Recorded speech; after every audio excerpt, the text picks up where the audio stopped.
notre acclamation. Amen. Amen.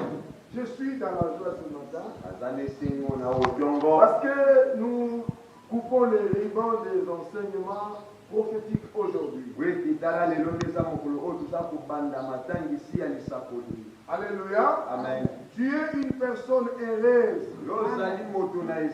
Je dis, tu es une personne heureuse. Parce que le Seigneur te prépare chaque fois. Parce qu'il ne veut pas que tu sois dans l'ignorance.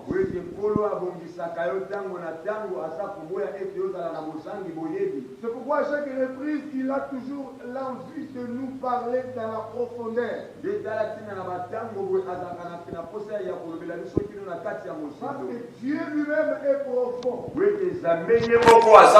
Pour comprendre Dieu, il faut entrer dans la profondeur. Dans les temps anciens, pour retrouver l'eau vive, il faut creuser dans la profondeur. Si tu ne creuses pas dans la profondeur, tu n'auras pas l'eau vive. Alléluia. Amen. Donc il faut creuser. Il faut entrer dans la profondeur de la parole pour souturer la vie qui est cachée derrière cette parole. C'est pourquoi chaque mois de juillet, pendant la grande période des vacances, nous avons souvent organisé les enseignements à caractère prophétique. Alléluia. Amen. Parce que l'homme est d'origine céleste. Quand Dieu créait le premier homme, Adam, il est venu sur la terre. Il a pris la terre. Il a fait une masse de chair. Mais qui était creux. Qui n'avait pas de vue. Alors Dieu a soufflé dans les narines. L'homme devait naître. Mais cet homme a la pensée de l'éternité en lui. Selon Ecclésiaste chapitre 3, il est dit que Dieu a mis dans l'homme la pensée de l'éternité. Alors comme Dieu a mis dans l'homme la pensée de l'éternité, il faut que nous, que Dieu avait placé devant vous, que nous puissions toujours vous rappeler de l'éternité, de l'éternité. Pour cette fois-ci, pour cette édition, nous parlons de la météo prophétique de l'humanité. Alléluia. Amen. Mais aujourd'hui, nous avons d'abord un petit sujet où nous allons épingler l'espérance de l'Église. Alléluia. Amen. Alléluia. Amen. Je vais d'abord qu'on retourne dans l'ancienne alliance. Dans Genèse chapitre 2, verset 10. Bien aimé va nous lire. Nous voulons suturer l'image de l'Église de ce temps-là. Parce que l'ancienne alliance est l'ombre des choses à venir. Amen. Voilà. Et la nouvelle alliance, c'est la réalité. Tu prends ta Bible, s'il te plaît, bien aimé.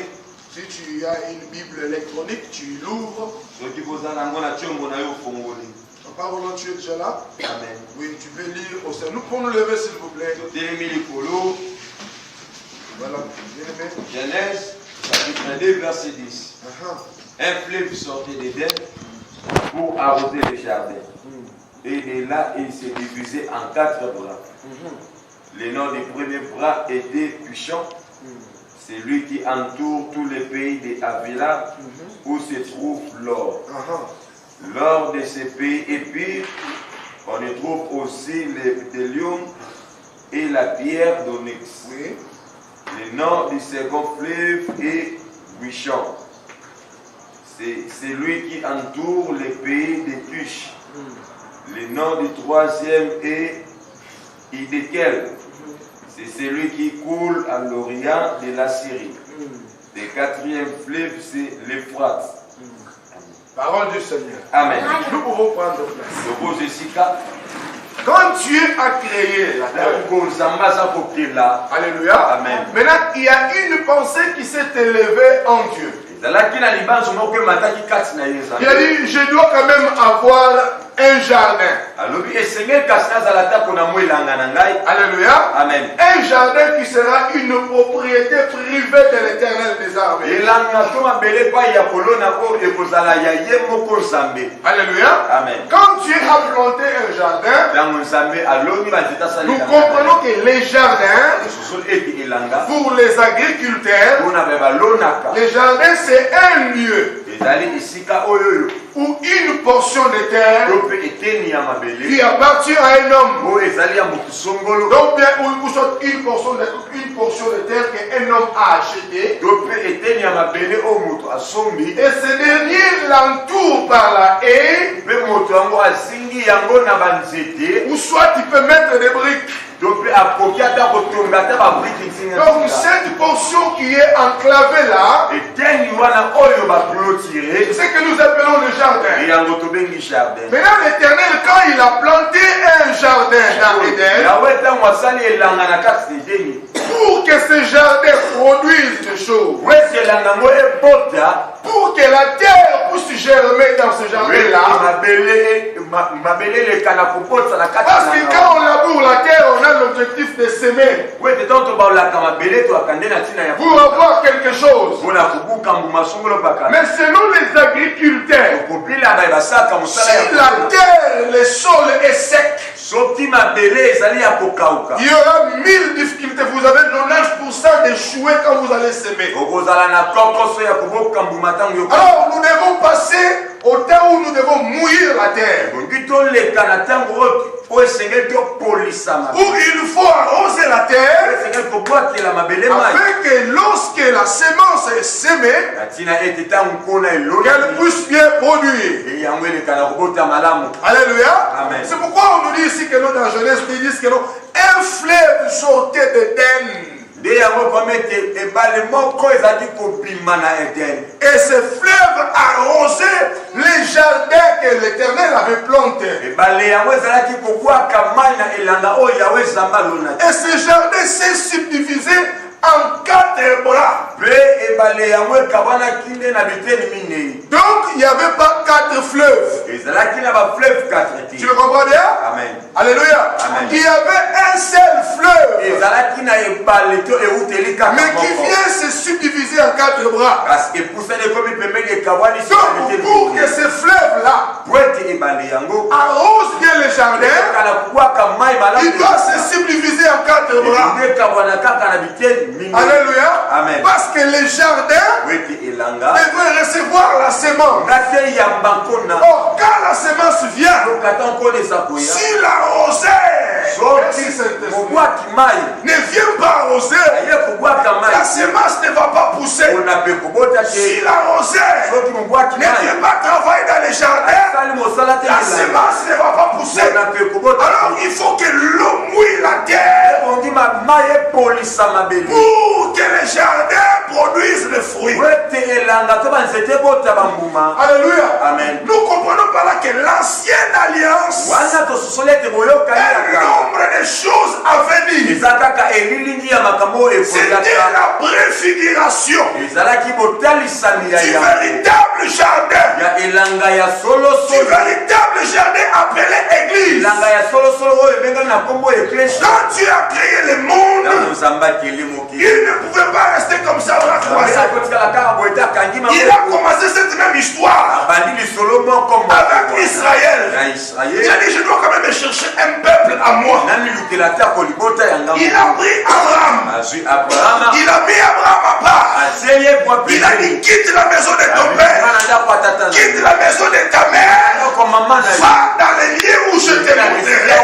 Là, moi l'Éternel, je ferai de toi le père de de multitudes, Dieu a pris Abraham. Il l'a mis à part. Est-ce que tu me comprends? Dieu l'a pris et l'a mis à part. Il voulait avoir son propre peuple à lui. Il voulait qu'un peuple porte son nom.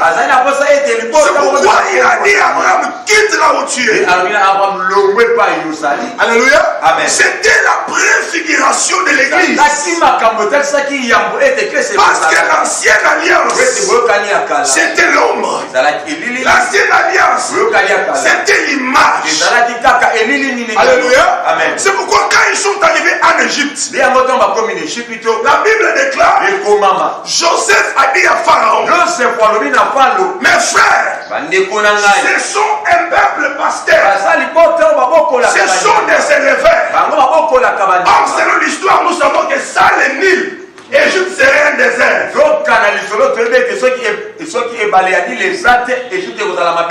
Ainsi dit Hérodote le scientifique.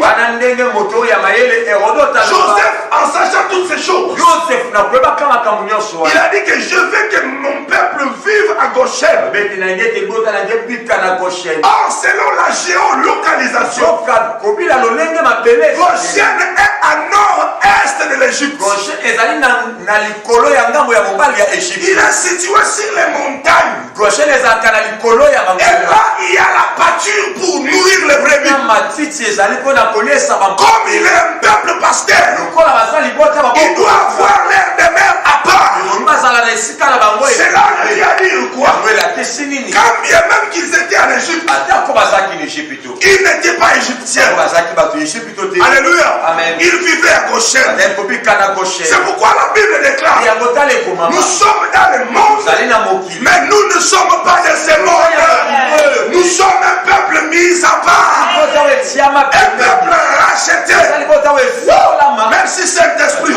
La Bible déclare, nous sommes une ville située sur une haute montagne, avec plusieurs bergers.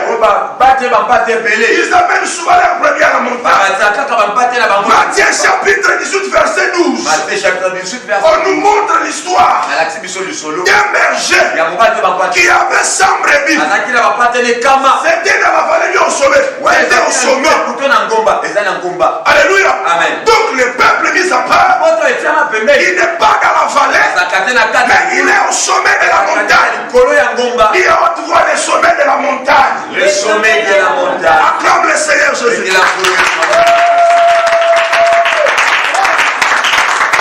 Alléluia. Amen. Alléluia. Amen. Donc, Israël qui vit à part à Goshen, ce